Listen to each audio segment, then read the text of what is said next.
भगवते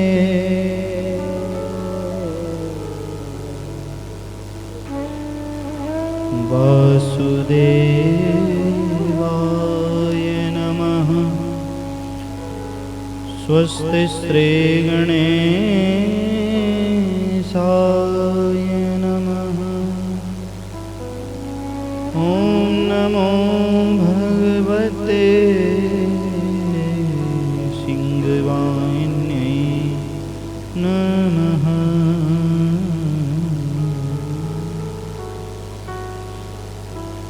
गजाननं भूतगणाधिसेवितं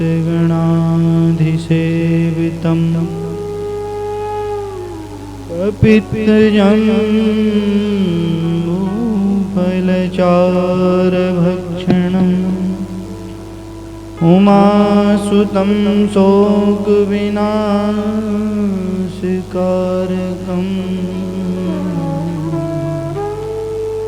नमामि विघ्नेश्वरपादपङ्कजम्।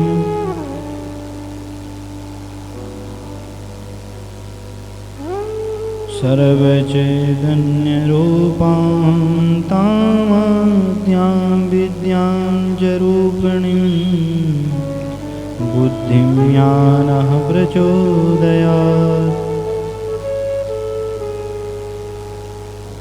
वंशी विभूषितकरान्नवनीरदावा पीताम्बरारुणबिम्बफलाधरोष्ठा पूर्णेन्दुसुन्दरमुखारविन्दनेत्रा कृष्णात् परं किमपि तत्त्वमहं न जाने। भक्ति भक्त भगवन्त गुरु चतुर्नाम वपु एक। इनके पद वंदन किए नासे विघ्न अनेक। गुरुर्ब्रह्मा गुरुर्विष्णु गुरुर्देवो महेश्वरा। गुरुर्साक्षात्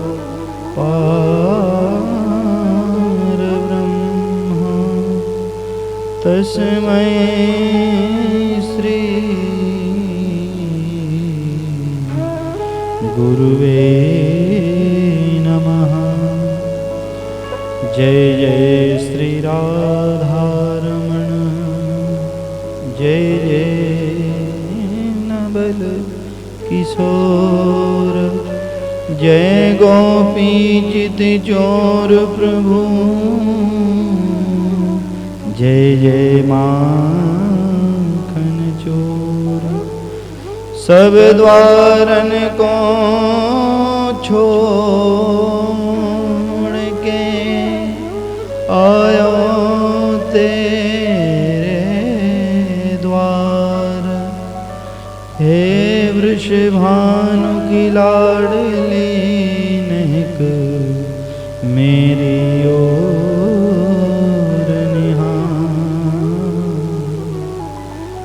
तुम राधे मेरी मात हो।